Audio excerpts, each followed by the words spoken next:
Hi everyone. I'm going to tell you about my experiences as a Lyft driver. I have a really nice car, 2014, and during this time there was a heat wave going on, and where I'm staying there's no air conditioning, and not only that, I didn't have any projects going on. I had nothing going on. So Lyft and Uber was in the news so much, I thought I'd give it a try, and I decided to go with Lyft because Uber wanted me to pay $20 to get a car inspection. I decided I would go with Lyft. One of the things that a lot of my passengers used to ask me was, okay, do you have any good stories to tell about driving for Lyft? And so, I had a few. First, there was a guy who broke his leg playing basketball, and he decided to call it Lyft because he said it was cheaper than an ambulance. And so, yeah, and it was right around the corner, and he said it was faster too. So that was my first kind of unusual story. Now, I always try to drive in the better parts of town, Koreatown, over there in the Fairfax area, West Hollywood, Westwood. I always stayed over there. But I always avoided Beverly Hills because I was told that the passengers in Beverly Hills are so incredibly rude. But I liked Westwood. I liked Westwood a lot. And you know what? I picked up one guy who was semi-famous. He really wasn't famous at all. He just was associated with someone that is semi-famous. And that was one of the ex-husbands of one of the Real Housewives of Beverly Hills. He has since passed away, but when I picked him up, he had cancer. He had been on the show, and his name was Monty Brinson. And when I picked him up, he was just as jolly and happy, but he reeked of cigarette smoke and alcohol. And it was like a Saturday at 2 p.m. in the afternoon. He started telling me how he beat cancer. He beat lung cancer. That the doctor gave him some really new medicine, and voila, it's a miracle. Here he is. He's arisen from the dead almost. But unfortunately, he developed brain cancer a few months after I dropped him off, and he passed away, I think, in January. But where I dropped him off was in Bel Air at Paris Hilton's parents' house, and it looked like a huge castle. When I drove up on the grounds, all you could see were all these service people walking around with uniforms on, carrying things, and it just looked really, really busy. And it looked like a lot of work because the house was huge, and it turned out that that's where he lived, and that's where he was when he passed away, Monty Brinson. That's the only semi-famous person that I ever picked up in my 2.5 months of driving.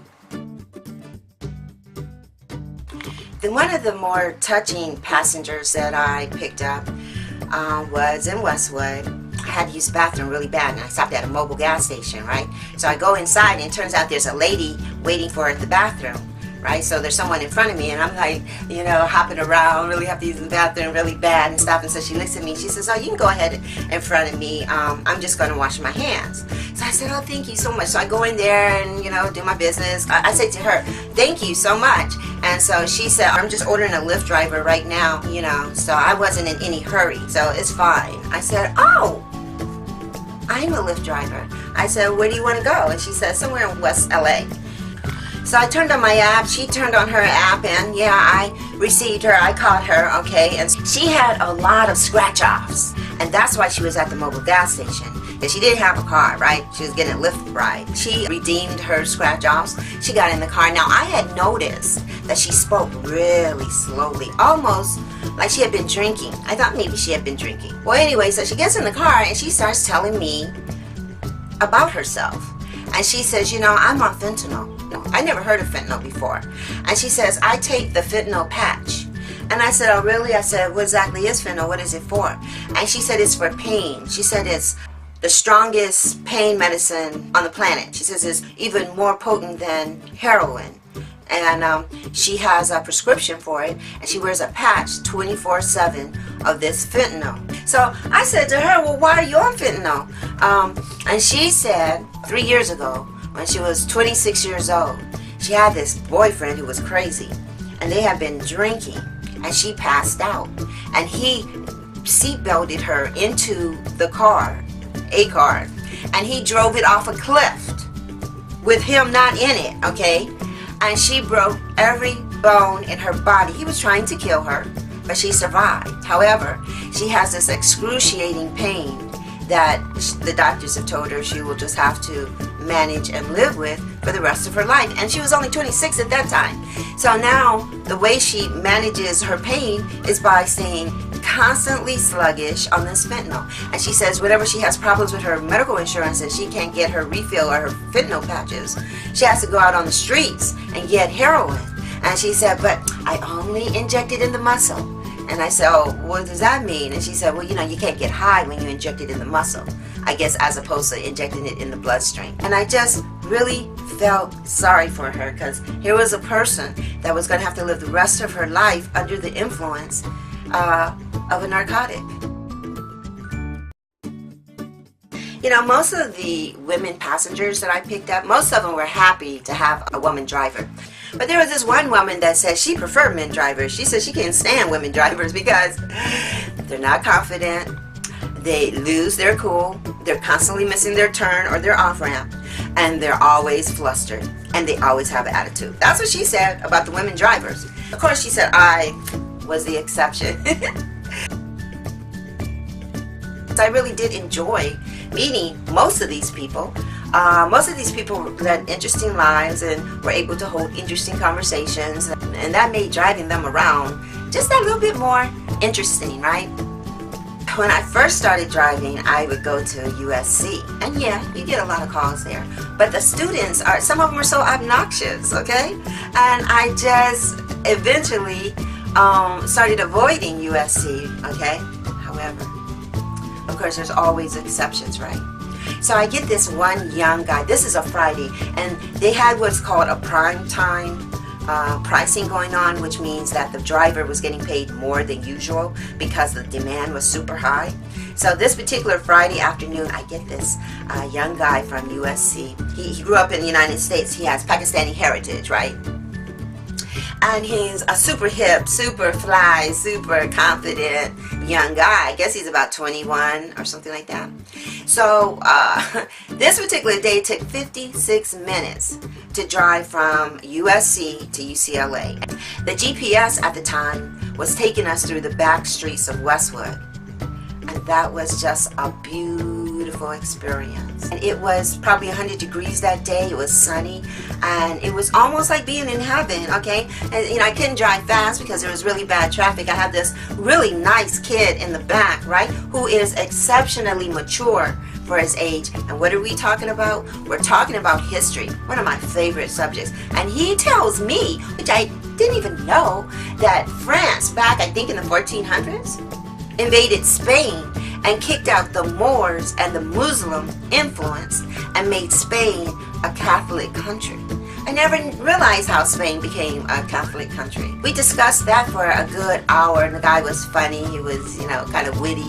He was very good looking. But more than that, he was just a mature guy and was able to hold a really interesting conversation. I was paid somewhere around $60 for that particular ride, and he gave me a $20 bill. Then another time, I pick up this guy from Saudi Arabia. I know he was from Saudi Arabia because I asked him where he was from. He told me he was from Saudi Arabia. And this was on a Friday. So he was going to the, is it the mosque? He was going to the mosque to pray. And there's this beautiful temple, or is it mosque? This beautiful Muslim mosque on Washington. And there were people, well, the men go on one side, the women go on the other side. I didn't even know, but it's a new mosque there, and that's where I was taking him, right? I asked him, I said, so where are you from? He tells me Saudi Arabia. So I say to him, oh, I bet seeing a woman drive is something unusual for you, right? He says, ha ha ha, it's true. We don't let women drive in my country. I said, oh.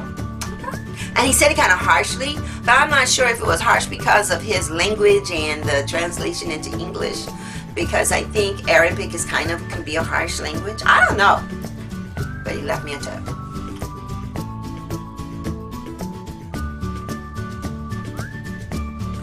Sometimes we have the hardest time finding the passengers, either because of one-way streets or the traffic is really bad, or the passenger moved from where they were when they ordered the ride. But it could be all kind of reasons why we can't find the person, right? I remember one time I was looking for a passenger, so I called her. You have the option to text or call them. So I called her, and so she says, "Oh, should I come outside?" Well, I mean, what did she? I wonder, did she think what? I was gonna park my car, look for the address, knock on the door, offer her my arm, and escort her to the car? Yeah, I said, yeah, that would make it easier for me to find you. So this one particular person, I called her, and I said, you know, can you tell me what store you're standing in front of? So she told me, and I went around the corner. I didn't see the store when I went around the corner.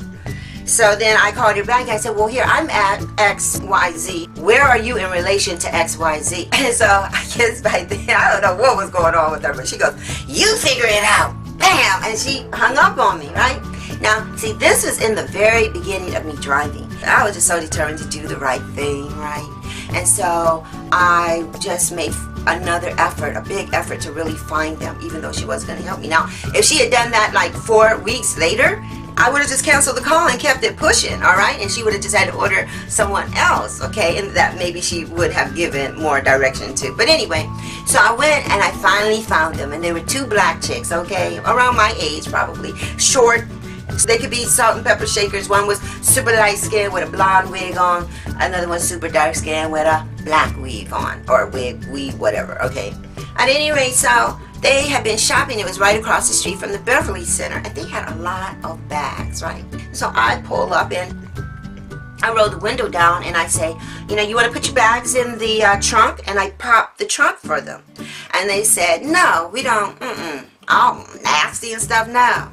So both of them got in the back seat, and they were not thin ladies, okay? And they were huffing and puffing and had all these bags, and they were trying to get in there, and I didn't do anything because of the way they told me no. While they're getting in the back seat, I get out the car to go and close the trunk because I popped it open assuming that they would want to put their bags in the trunk, right? So as I get out the car, one of them says, I told you we didn't want to put the bags in the trunk. Oh, mean. And, so, and I was like, I'm just closing the trunk because I thought you would want to do that. So all I'm doing is closing the trunk. That's what it said. Closing the trunk, that's it. So I get back in the car. The salt shaker, okay, he decides, gives me these detailed directions. Now, mind you, she put the address in the app. The GPS will tell me where to go. In addition to that, she's in an area that I grew up in. I know urban LA like the back of my hand. But you know, I didn't go through all that with her. I let her be nasty. It's on Dinker. D-E-N-K-E-R. You got that, Dinker? I was like, okay, I got it, right? But by now, I'm like, you know what? I have lost all patience. I have nothing to say to her. It's completely silent. I turn on the radio, and I just let them talk among themselves. And hopefully that's all they wanted to do.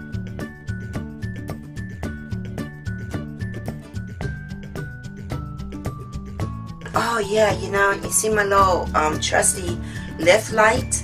Well, that thing came in handy when I had to go through a checkpoint. Police didn't even check to see if I was inebriated or high or anything. They just saw my light and they was like, okay, come on, you can go right on through. Go right on through. In fact, you can go through this passing lane. Okay, I was like, oh, okay, thank you. Then I had to go through it again as I had picked up 3 guys that had already started the party. So there was a smell of liquor everywhere. Had to go through the checkpoint. Police remembered me. Again, just passed me right through the passing lane. Did not stop or anything. And one of the guys in the back said, where can I get one of those lights? Where can I get one of those mustache lights? And I was like,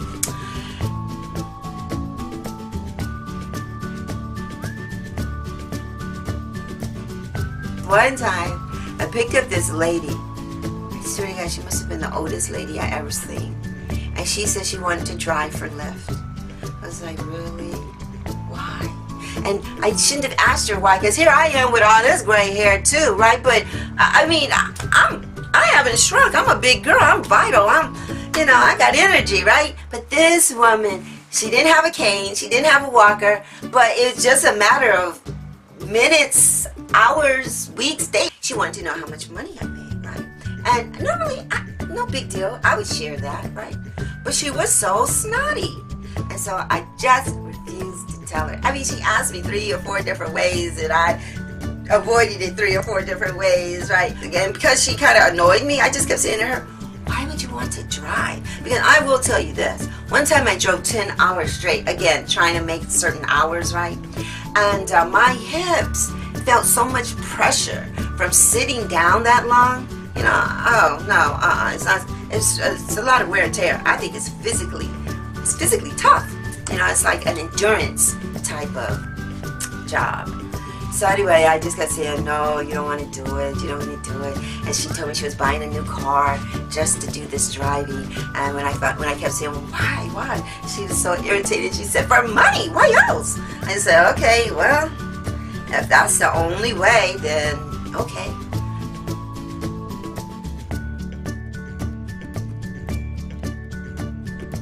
So this is my last story. I'm going to finish up with this story. Now, I always try to avoid the bar hours because you're dealing with a lot of drunk people that think they're so funny and so amusing. And I just don't have time for that, okay? I was trying to make a certain number of hours for that week. So I got caught on Saturday working till 12 midnight. Midnight is usually when the party is getting started. So people aren't usually wasted by then, right? It usually takes a little longer than that. But I picked up a couple from their house and I was taking them to a bar. In fact, there was the night when Ronda Rousey got beat up, lost her fight. Remember that night? And I was busy like crazy taking people to sports bars and whatnot. Anyway, it was that night. The fight was over. Ronda Rousey lost and got beat up really bad. But I got this call from this couple, white couple, young. They looked to be in their 20s, late 20s. I was picking them up at their house somewhere in West Covina, and then just taking them about 5 miles. It was just really a short ride, about 5 miles away to a bar. And when they got in the car, I could tell instantly, I could smell it, that they had started the party already. Okay, and they were talking about the fight and Ronda Rousey and this and that and blue. I can't really remember all they were talking about. It was a bunch of whatever, nothing important. But as we got closer to the bar, the woman that's sitting in the back scoots up and grabs one of my ponytails and says, I want to touch the dreadlock. I want to touch the dreadlock. And I was like, okay, yeah. I was just pulling up in the driveway of the bar that they were going to, and I think she knew that, and she was getting herself ready to get out the car, and so then I guess she saw my ponytail and couldn't resist. And then she gave me a $10 bill and a nasty kiss on my cheek.